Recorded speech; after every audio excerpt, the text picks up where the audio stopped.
Okay, we are starting lesson 76. So this is going to be something pretty new. And this is something called sigma notation. So before we get into that, let's take a look at the do now. It says write the rule for the following sequence. So when it says write a rule, it means write a formula, specifically the explicit formula. Because then that means that you can just plug in the nth term, the n that you want, the spot number that you want, and get that particular term. Okay, so first we have to decide, is it arithmetic or geometric? So I see -2, then I see 2, then I see 6, 10, 14, so it looks like it's going up by 4. So this is arithmetic, which means that I'm going to use the formula a sub n equals a sub 1 plus d times n minus 1. So that means I just need two things. I need the first term and I need d. Okay, so the first term is -2. And it's going up by 4, so it's 4 times n minus 1. Okay, so technically that's the formula, that's the rule. Usually we want to simplify it. Okay, so a sub n equals -2 plus 4n minus 4, because we just distribute, right?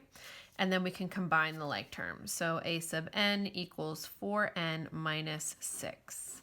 So now if I plug in 1, I'll get the number that's in spot number 1, right? So 4 times 1 is 4 minus 6 is going to give me -2. If I want what's in spot number 4, I plug in 4 and I should get 10. Right? So it's always a good idea to just double check a couple of numbers to make sure that you have the right rule or the right formula. All right, so now we have this new symbol, right? So we have this big Greek letter, this sigma. So in sequences, we often work with sums of sequences. And when we take a sequence and we add it up, we call it a series.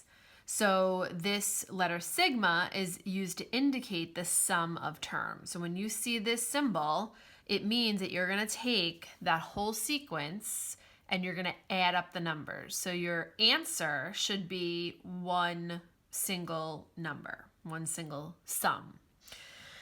Okay, so what do the parts of this symbol really mean?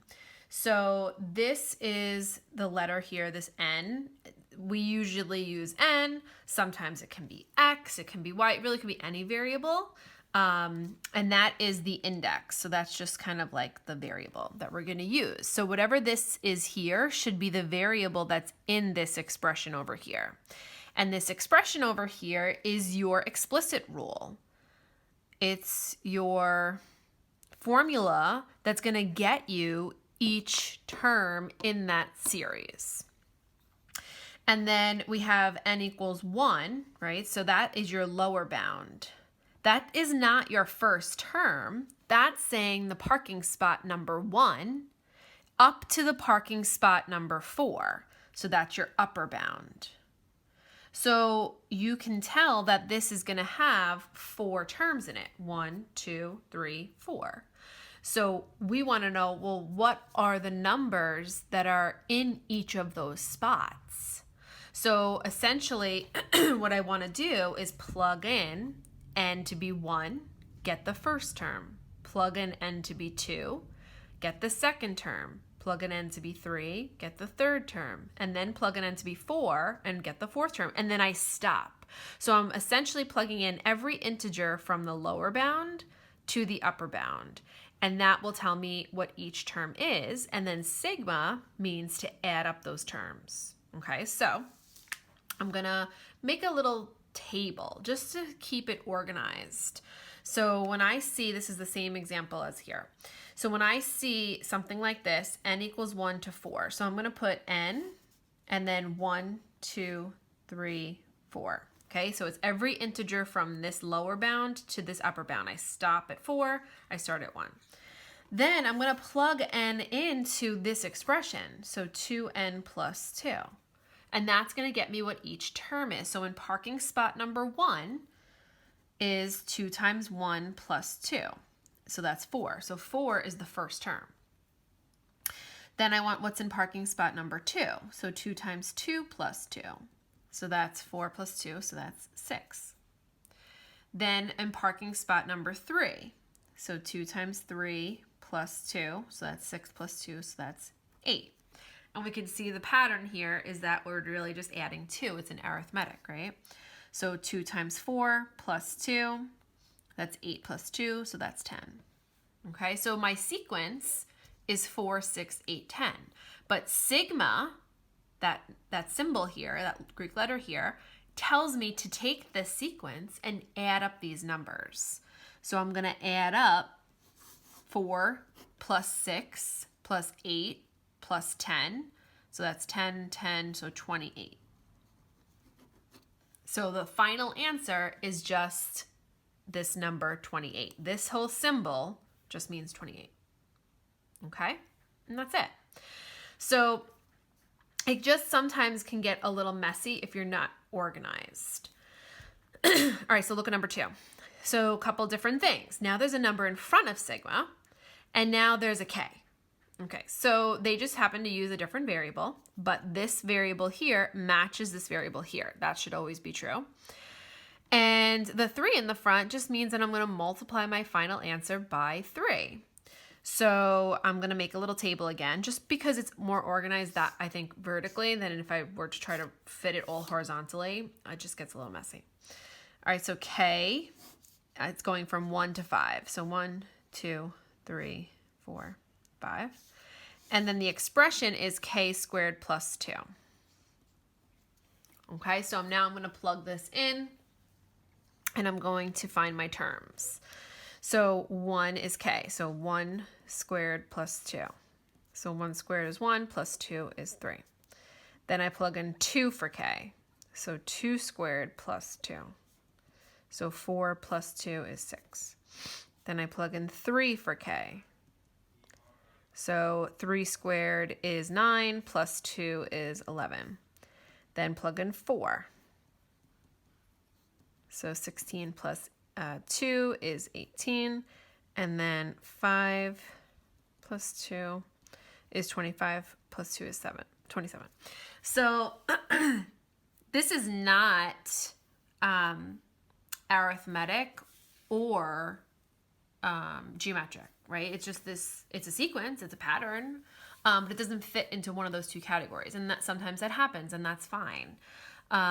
It just happens to be some sort of sequence. And the sigma means I'm going to add up these numbers. Now, don't forget that 3 in the front.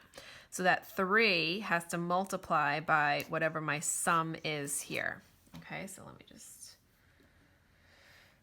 quickly add that up. So that's 65. Okay, and then we're going to take that 65 and multiply it by 3. So that we get 195. Okay, now let's talk about distribution for a second, because what we did is we added first and then we multiplied by 3.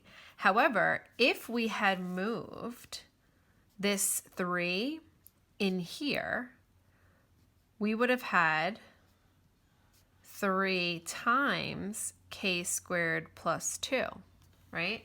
And then that would be saying multiply each term by 3 first and then add it up, which will be the same thing, because that's the distribution property. Okay, so that doesn't matter whether that 3 is in the front over here or in the front of the whole expression. If it was just 3k squared plus 2, obviously that's different. It's 3 in front of the whole thing. So that will make a difference. Okay. All right, so now I'm just going to pause and show you how you can also check these on the calculator. All right, I just wanted to show you how you can also get sigma on your calculator. So if you hit math and then go up or down to 0, summation, hit enter, and then this should pop up, which looks exactly like what's on your paper. So let's plug in example 1. So we're going to have to use x for our variable for these. So we're going to say x, and then it pops over to the number, so equals 1. And then I'm going to go up to make it 4, And then I'm going to go over and I'm going to write in the expression in example 1, but I'm using x. So 2x plus 2. And then I hit enter and I get 28. Okay, so just like we did for example 1, we could plug in example 2 as well. If you want to plug in the 3 first and then go to math and then go up and do the same thing that we did, but we'll have to use x. So this is for example 2, going up to 5 and then using x again, x squared plus 2 it was, and then I get 195. Okay, so this is good for multiple choice questions, for checking what we're about to do in the next example to make sure that the sigma notations that we are writing are going to be correct. So this is something good to just know for the calculator. If you still have not downloaded the calculator, please do that as soon as possible if you don't have your calculator home with you. All right, so now we're going to write the following in sigma notation. So there's oftentimes more than one way to represent a series using sigma notation. So sometimes in a multiple choice question, it might not be written the way that you would have written it, but it still gets you the same result. I'm going to show you the way that I like to do it each time. And then if you wanted to readjust it and make it look different but still mean the same thing, you could always do that too. But this is the way that I like to do it.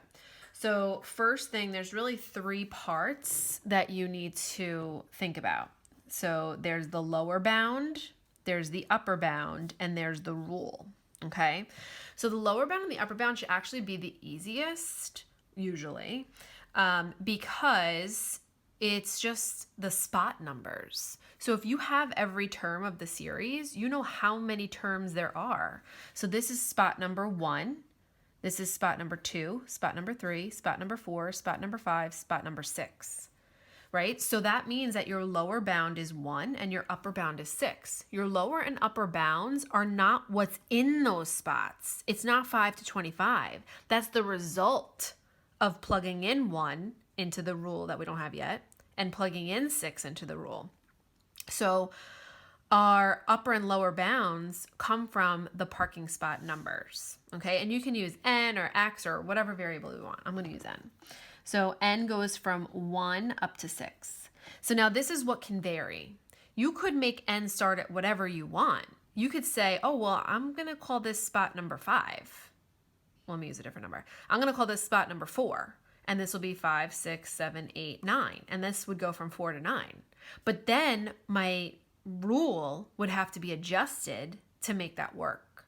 So if I always start my n at 1, my parking spot as 1, the first one, then my explicit rules, which I know from my previous lessons, for arithmetic, it's this. For geometric, it's this. Right? So these explicit rules work when the first spot is called 1.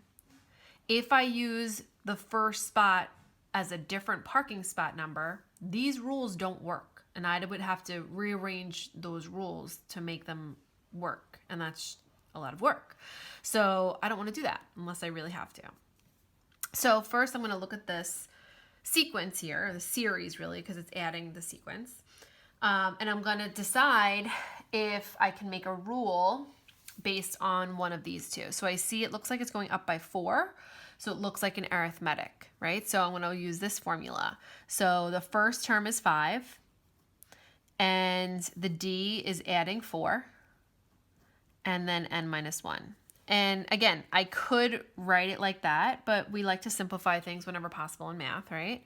So I'm going to distribute the 4, and I'm going to add my like terms. So a sub n equals 4n, 5 minus 4, so plus 1. So this is the rule. This is what goes here. And that should get me that. And now that I just showed you how to use the calculator, I would plug this in, get the sum, and then type this in, get the sum, and make sure those sums match. Okay, it's not going to give you the list, but it will give you the final sums, and you can compare them. Okay. Or you could do it by hand, right? Plug in 1 and you should get 5. Plug in 2 and you should get 9. Plug in 3 and you should get 13. All right, and then the last example, same thing. And this one is a little bit more complicated because it's fractions, right? But sometimes with fractions, sometimes instead of looking at it as the whole fraction that you're adding something or multiplying by something, sometimes it's easier to look at it as a numerator and denominator and write two different rules for the numerator and the denominator. So for example, I'm going to look at the top, right? So I see -2, -3, -4, -5. So it's going down by 1, right? And then I look at the bottom and I see 5, 7, 9, 11. It's going up by 2. So I see a pattern within the numerator and denominator. So I'm going to write two different rules for the top and the bottom rather than trying to make like one rule for the fractions, which sometimes is not really ideal. All right, so first I'm going to make my sigma notation, and my n is the spot number. So how many spots are there? There's 4 spots, so it goes from 1 to 4. Okay. All right, so now I'm going to do the top. So a sub n equals, the first term is -2. It's going down by 1, so that means it's adding -1 and then to the n minus 1. I mean, multiplied by n minus 1. And then I'm going to distribute, so -2 minus n, and then negative times a negative is a positive. So that's -n minus 1. Okay, or -1 minus n, doesn't matter. All right, so that's going to be the numerator pattern formula. All right, then the bottom is going up by 2. It starts at 5, it adds 2, and then 5 plus 2n minus 2. I hope my face is not in there. And then 2n plus 3. So that's the bottom. And again, I could plug this in, and then I could plug this in, and they should be the same sum.